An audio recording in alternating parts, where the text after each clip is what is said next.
आइए, अभी हमने पढ़ा वर्ड। वर्ड मीन्स शब्द। अभी हमने शब्द पढ़ा, शब्द के बारे में पढ़ा, शब्द की डेफिनेशन क्या होती है और शब्द होता क्या है। अब हम आगे देखते हैं। यहाँ लिखा हुआ हिंदी नाम, यानी कि हिंदी के जो शब्द होते हैं, किसी चीज के नाम होते हैं, उसको हम अंग्रेजी में कैसे लिखेंगे। अंग्रेजी में लिखने का जो तरीका होता है उसको हम सीखते हैं आगे। जैसे मान लीजिए हमसे कह दिया गया कि जो ध्वनि होती है, यहाँ ट्रांसलेशन की बात नहीं हो रही है, इंग्लिश में ट्रांसलेशन की बात नहीं हो रही है कि जैसे लिखा हुआ है बिल्ली, तो बिल्ली को हमने लिखा CAT कैट। हम ट्रांसलेशन की बात नहीं कर रहे हैं, हम ये कर रहे हैं कि बिल्ली अगर बोल दिया गया, जैसे मान लीजिए बोल दिया गया किसी चीज, किसी का नाम बोल दिया गया जैसे राम, तो इसको हमको ये नहीं क्लियर हो रहा है कि ये हिंदी में लिखना है कि ये अंग्रेजी में लिखना है, मतलब उसका उसको लिखना किस रूप में है ये हमको क्लियर नहीं हो रहा है। तो इसके लिए हमको दोनों की जानकारी होनी चाहिए, हिंदी की भी और अंग्रेजी की भी।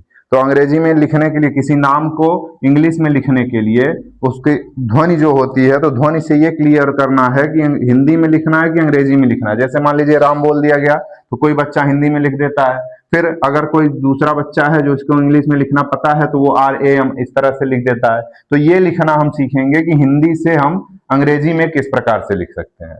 हिंदी से अंग्रेजी में लिखने के लिए हमको सबसे पहले जो हिंदी वर्णमाला के अक्षर होते हैं, उनके उनको इंग्लिश में लिखने के लिए हम किन किन प्रतीकों का, किन किन अक्षरों का, लेटर का प्रयोग करते हैं, वो जानना सबसे ज्यादा जरूरी है। तो उसके लिए हमने देखिए ऊपर चार्ट बना के लिखा हुआ है। सबसे पहले हम स्वर के विषय में जानते हैं। स्वर हम जानते हैं अ से लेके अह तक के जो अक्षर होते हैं उनको हम स्वर कहते हैं। हिंदी वर्णमाला में अ से लेके अह तक के जो अक्षर होते हैं उनको हम क्या कहते हैं, स्वर कहते हैं। अब उसके इंग्लिश हमने लिख दिया गया है कि लिख दिया है उसको।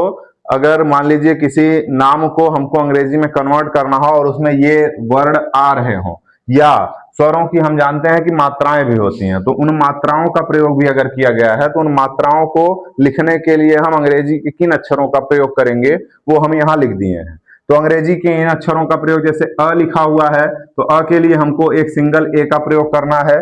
आ लिखा हुआ है तो आ के लिए ए भी लगाया जाता है, सिंगल ए भी लगाया जाता है और डबल ए भी लगाया जाता है। आ की मात्रा लगी हुई है तो भी, और आ शब्द पूरा लिखा हुआ है तो भी। छोटी ई लिखा हुआ है, छोटी ई की मात्रा इस प्रकार से बनाई जाती है। इस मात्रा के लिए हम आई का भी प्रयोग करते हैं और कैपिटल ई, सॉरी, आई का भी प्रयोग करते हैं और ई का भी प्रयोग करते हैं। बड़ी ई लिखना है तो बड़ी ई की मात्रा इस प्रकार से होती है। बड़ी ई को लिखने के लिए या बड़ी ई की मात्रा कहीं प्रयोग में लाई गई है तो उसको दर्शाने के लिए हम जिन अक्षरों का प्रयोग करते हैं, आई से भी उनको दिखाते हैं और डबल ई से भी दिखाते हैं। छोटा ऊ के लिए, छोटा ऊ की मात्रा इस प्रकार से होती है, तो या तो मात्रा हो या उस अक्षर को दिखाना हो, उसके लिए हम यू का प्रयोग करते हैं। बड़ा ऊ के लिए, बड़ा ऊ की मात्रा इस प्रकार से होती है, तो मात्रा या अक्षर दोनों को दर्शाने के लिए हम यू या डबल ओ का प्रयोग करते हैं। री होता है, री की मात्रा इस प्रकार से होती है, जैसे छोटा सी लिखते हैं, तो री के लिए हम RI का प्रयोग करते हैं। फिर ए की मात्रा जो होती है, ए की मात्रा इस प्रकार से बनती है। ए की मात्रा के लिए हम ई का प्रयोग करते हैं। ए की मात्रा के लिए हम ई का प्रयोग करते हैं, मात्रा बनी हो या ए खुद लिखा हुआ हो, उसके लिए हम ई का प्रयोग करते हैं। ए के लिए, ए की मात्रा जो होती है वो इस प्रकार से बनाई जाती है, उसके लिए हम AI का प्रयोग करते हैं। ओ ओ लिखा हो या ओ की मात्रा हो, उसके लिए हम सिंगल ओ का प्रयोग करते हैं। औ लिखा हो या औ की मात्रा बनाई गई हो, औ की मात्रा के लिए हम ए और AU का प्रयोग करते हैं। अंग लिखा हो, मतलब बिंदी केवल लगी हुई हो, तो उसके लिए हम अंग की मात्रा का प्रयोग करते हैं या AN का प्रयोग करते हैं, या अंग पूरा लिखा हुआ है तो भी हम AN का प्रयोग करेंगे। अह के लिए AH का प्रयोग करते हैं। तो ये स्वर के विषय में हमको पता चल गया। स्वर जो होता है, हिंदी वर्णमाला के जो स्वर होते हैं उनको इंग्लिश में लिखने के लिए किन लेटर्स का प्रयोग हम करते हैं, जिन लेटर का प्रयोग करते हैं वो लेटर यहाँ लिख दिए गए हैं। उसको इंग्लिश में लिखने के लिए हम इन लेटर का क्या मदद लेते हैं, इन्हीं लेटर से हम उसको इंग्लिश में लिखते हैं। अब इसके आगे आता है व्यंजन। व्यंजन का चार्ट हम बना रहे हैं। व्यंजन के चार्ट के बाद फिर हम आगे पढ़ना शुरू करते हैं।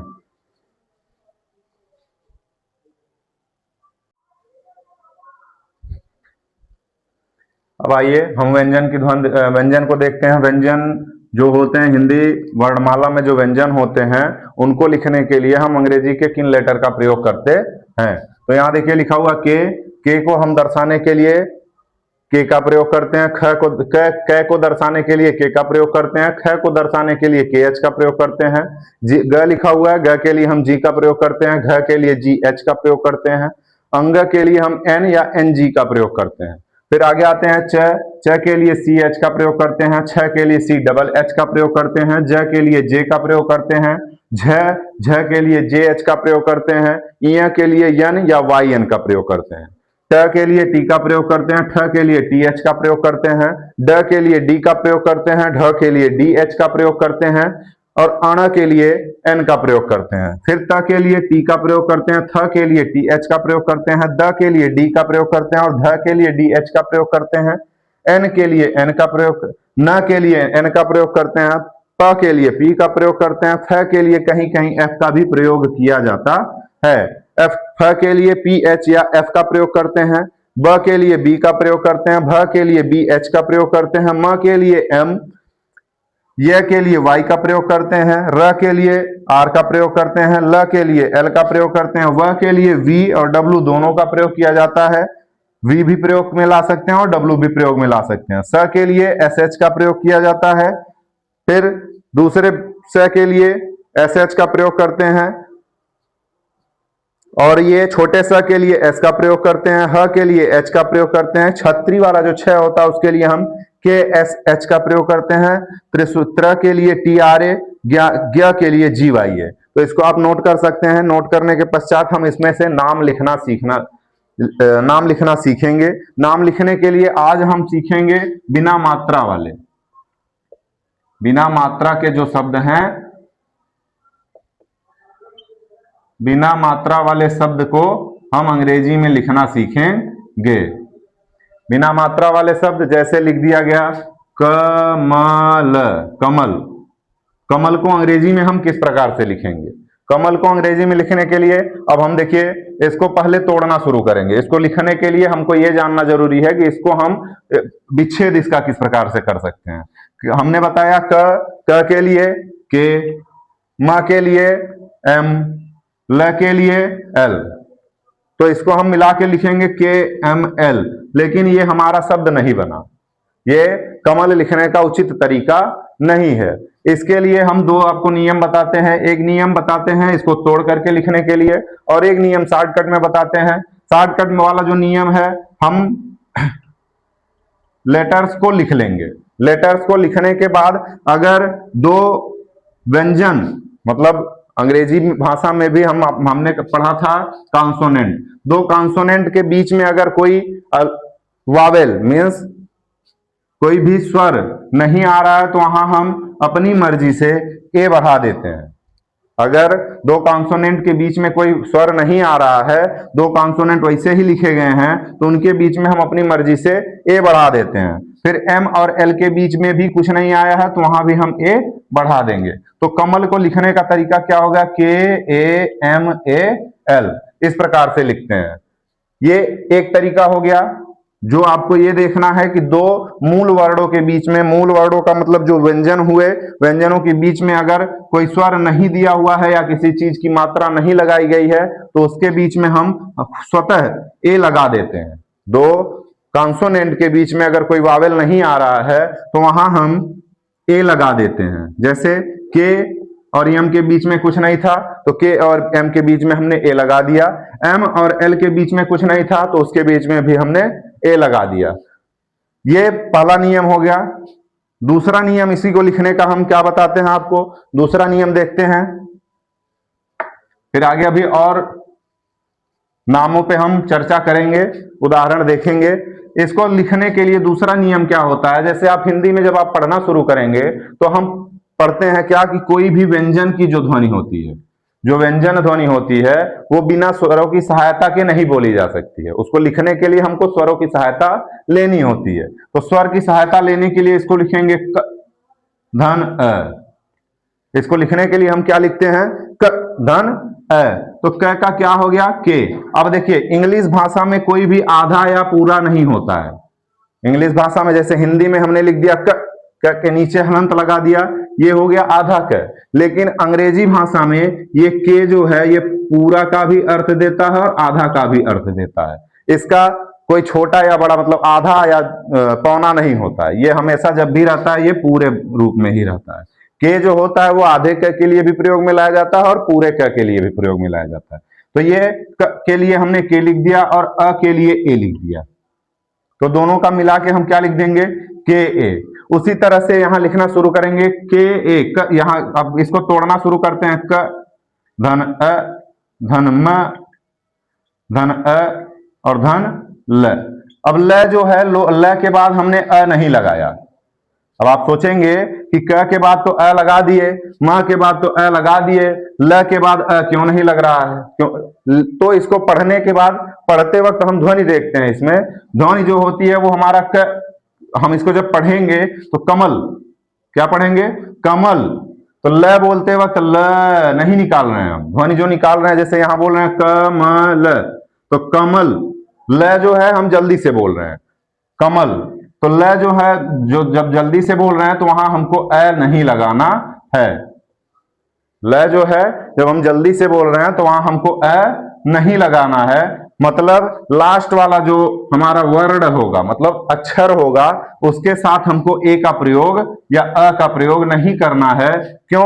क्योंकि इसकी जो ध्वनि निकालते हैं हम बोलते समय, इसको इस प्रकार से प्रतीत होता है कि इसको हम जल्दी से बोल रहे हैं। जैसे रमन, रमन, तो न हम पूरा नहीं बोल, रमन नहीं बोल रहे हैं, रमन कैसे बोल रहे हैं, रमन। तो र म न, तो न को न नहीं बोल रहे हैं, देर तक नहीं वो उच्चारित कर रहे हैं, तो इसको हम बोलने के लिए क्या बोलेंगे, रमन। तो न जो है वो जल्दी से बोला जा रहा है, जल्दी से बोलने के लिए इसके आगे हमको अ का प्रयोग नहीं करना है। तो इसको लिखने के लिए अब हम देखते हैं, दोनों नियम से समझेंगे, जिनको पहले नियम से नहीं समझ में आया दूसरे से समझेंगे, जो दूसरे से नहीं समझ पा रहे हैं वो पहले से समझेंगे। फिर से देखिए, यहां लिखा हुआ क म ल, तो इसको पढ़ेंगे हम तो हो जाएगा कमल, तो कमल पढ़ेंगे कमल। तो ल जो है वो साठ ध्वनि उत्पन्न कर रही है, इसलिए हम इसके बाद अ का प्रयोग नहीं करेंगे। तो इसको लिखेंगे क धन अ धन म धन ल, ठीक, सॉरी, म धन अ धन ल। तो इसको लिखने के लिए के से क, और मात्राओं वाले में हमने अभी स्वर का जो बताया है, अ का क्या बताया है, ए बताया है, म का एम, फिर अ का ए और ल का एल। तो इसको लिखेंगे हम तो हो जाएगा के ए एम ए एल। ये हो गया कमल का इंग्लिश रूपांतरण। इसको अंग्रेजी में अगर हमको लिखना हो तो वो हम इस प्रकार से लिखेंगे। और देख लेते हैं इसी प्रकार से, जैसे हमने लिख दिया जतन, जतन, तो जतन लिखने के लिए भी हम उसी प्रकार से करेंगे। इसको पहले तोड़ना है, अगर पहले नियम से इसको लिखेंगे तो ज का जे, त का टी और न का एन।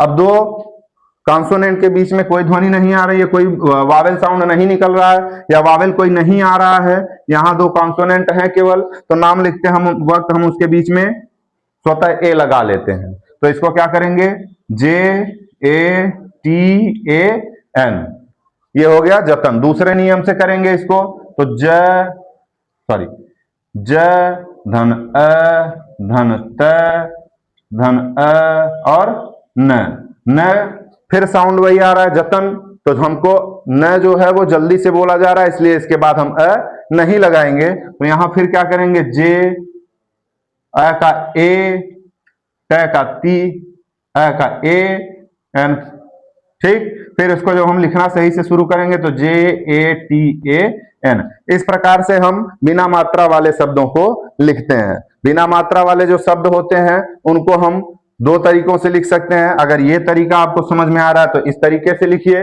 नहीं समझ में आ रहा है तो उनको तोड़ तोड़ के लिखना शुरू करिए। ये जान लीजिए कि लास्ट वाला जो वर्ड होता है, माने जो अक्षर होता है, उसके साथ हमको ए का प्रयोग नहीं करना होता है। बाकी जो बचे हुए होते हैं उनको तोड़ते वक्त अगर उसमें मात्राओं का प्रयोग नहीं हुआ है तो उसके साथ हमको ए लगाना होता है, उसको तोड़ते हैं। अब जैसे यहीं अगर इसको लिख दिया गया का, तो का के लिए का के साथ मात्रा आया है, तो यहाँ अ का अ जोड़ने की आवश्यकता नहीं है, क के साथ स्वतः आ आया है। तो आ की मात्रा वहां लगा देंगे, के ए। हमने आपको मात्रा स्वर समझाते वक्त बताया है कि आ की मात्रा के लिए ए भी लगाते हैं और डबल ए भी लगाते हैं। तो ए और डबल ए लगाने के कारण यहाँ का जब लिखा रहेगा तो के ए लगा दिया जाएगा। और देखिए इस नियम के अनुसार अगर यहाँ ज के आगे आ की मात्रा लगी हो तो हमने क्या बताया, अगर कोई वावेल नहीं है तो जा के लिए जे ए वैसे ही लग जाता है, फिर टी लगा देंगे। तो यहाँ मात्रा नहीं, कोई वावेल अगर नहीं आ रहा है तो हम ए लगाएंगे, और अगर वावेल आ रहा है तो वहां हमको स्वतः ए और एक लगाने की आवश्यकता नहीं है। वही मात्रा वाला जो है, जो वावेल है, जो स्वर मात्रा के रूप में प्रयोग में आ रहा है, उसका हम अंग्रेजी लिख देंगे, वो आगे काम कर जाता है। फिर इस प्रकार से आगे हम कुछ और उदाहरण देखते हैं, जैसे रतन, रतन लिखा हुआ है तो इसको दोनों नियम से देखते हैं, र का आर, त का टी, एन का न। तो इन दोनों कॉन्सोनेंट के बीच में कोई वावेल नहीं आ रहा है तो हम अपने मन से ए लगा देंगे। टी और एन भी कॉन्सोनेंट है, इन दोनों के बीच में कोई वावेल नहीं आ रहा है, इसलिए हम ए लगा देंगे। तो यहां लिखेंगे तो R A T A N, ये हो गया। तोड़ने के हिसाब से अगर लिखेंगे तो र धन अ धन त धन अ और धन न, तो ये क्या हो जाएगा, R A T A N, ये हो जाएगा रतन। फिर आगे कुछ नाम और देखते हैं हम।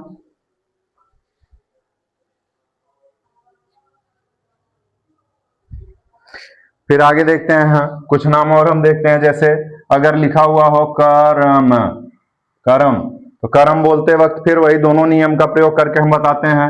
यहाँ के आर का र आर फिर एम, तो दो यहाँ जो मूल ध्वनियां हैं, दो मूल वर्ण हैं, उनके बीच में कोई वावेल नहीं आ रहा है तो हम स्वतः ए लगा लेंगे दोनों में। तो इसको लिखते वक्त के ए आर ए एम लिखेंगे। फिर तोड़ने के हिसाब से अगर हम लिखना चाहते हैं, क धन अ धन र धन अ धन म, लास्ट वाले के साथ हमको अ नहीं लगाना है।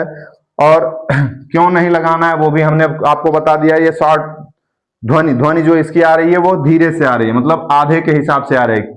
करम, मैं को हम करम नहीं लिखते हैं, तो इसलिए के ए के लिए अ के लिए ए आर ए एम, करम, ये करम हो गया।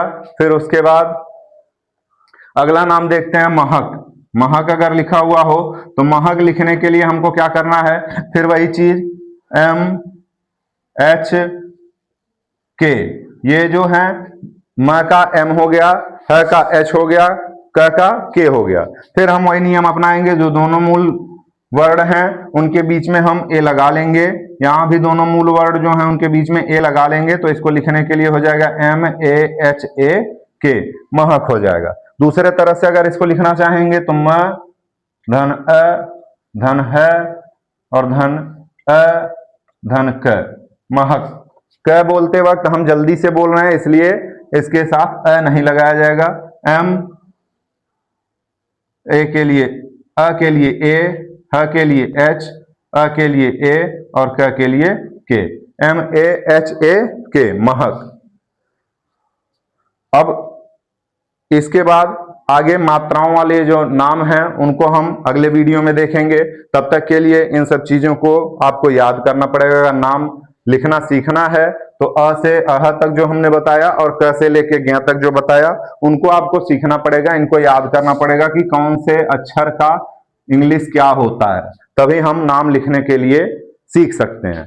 तो इसको आप सीखिए। उसके बाद मात्राओं वाले जो नाम होते हैं उनको हम अंग्रेजी में लिखना अगले वीडियो में सीखेंगे।